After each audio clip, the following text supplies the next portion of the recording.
Hey, what's up everybody? Here I'm in front of a-cho in Kyoto making a video I wish I didn't have to make because this arcade is unfortunately closing. I came here for one last time to check it out, get a piece of some history, and hopefully share some memories with you that I have from this arcade.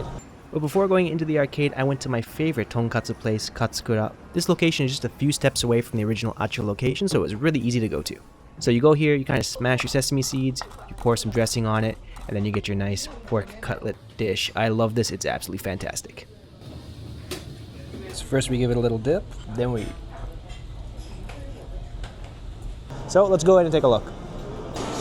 Alright, so this is the second floor, and this is where all the fighting games used to be. It's gotten to be a bit more rhythm game and like crane game heavy now, but if we go over here,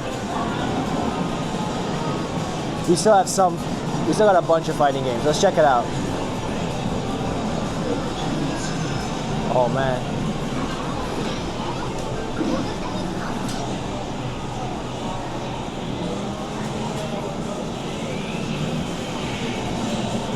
So of course here we have like Tekken 7, there's Gundam over there. Let's go check out some of the retro games.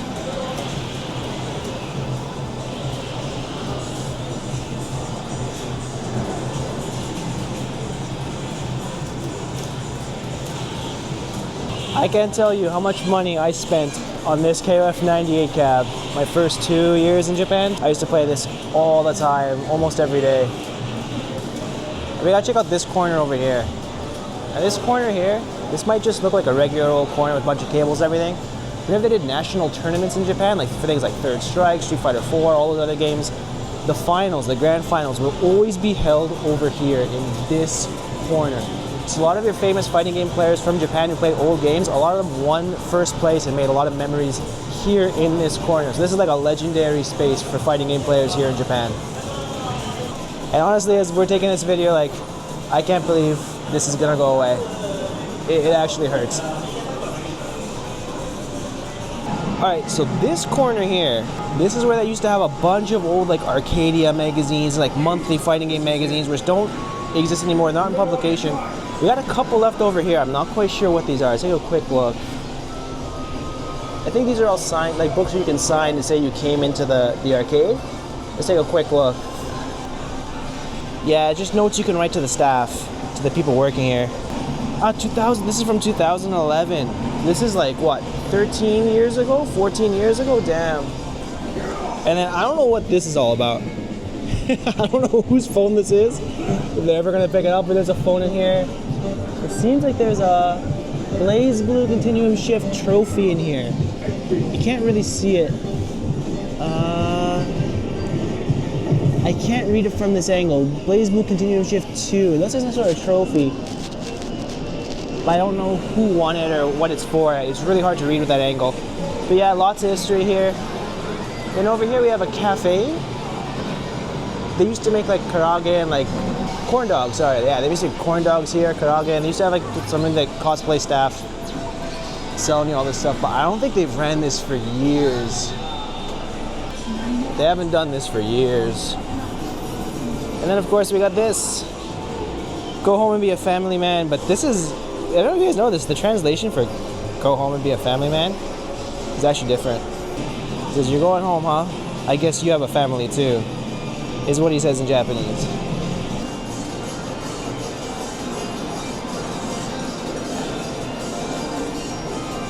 Alright, so we're gonna get my last card from here. My last IC card from a-cho. Unfortunately, my pin mic cut out here, so I'm just going to do a voiceover in post. So I got my new card, I got some coins, and I went to play Street Fighter 6. And as you guys can see here, I'm using my leverless because with the Street Fighter 6 cabs, you can actually plug in any controller you want with the attached USB port, which is great for people who don't know how to play on traditional arcade stick, like a lever type controller. So if you're coming to Japan and you find an arcade with Street Fighter 6, bring your controller, bring a USB cable to plug it in, and you're going to be able to use whatever controller you want on these cabs. I think it's a great feature, so give it a try if you're ever here. Alright, so let's go upstairs to the 3rd floor, check out the music games. So when I first came to Kyoto back in 2014, I had a shitty job. And I was too tired after work during the weekday to come here and play fighting games. I was just absolutely destroyed. So I would come up here and I would kind of wash my troubles away by playing some music games. I spent a lot of money up here. Oh, here it is, Jubeat.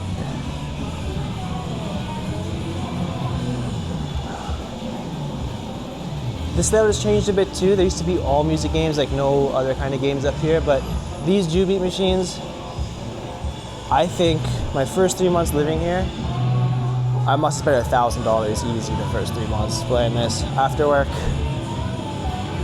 I actually got carpal tunnel in one of my wrists because I played it too much when I first got here.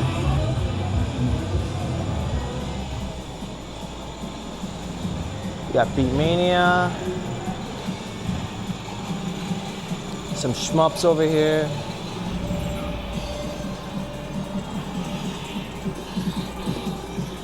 Anything else?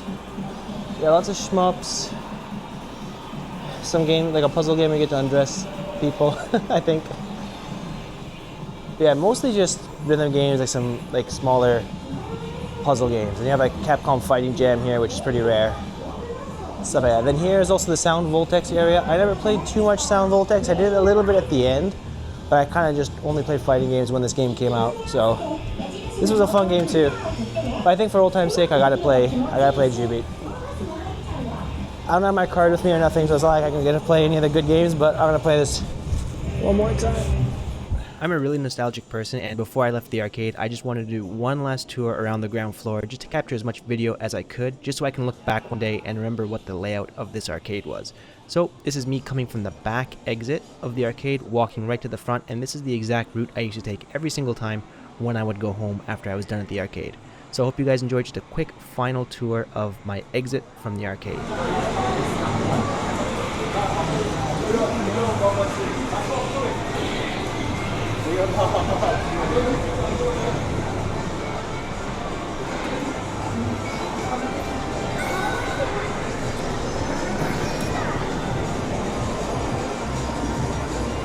Alright everyone, that's it. Time for the last walk down the stairs to leave this place.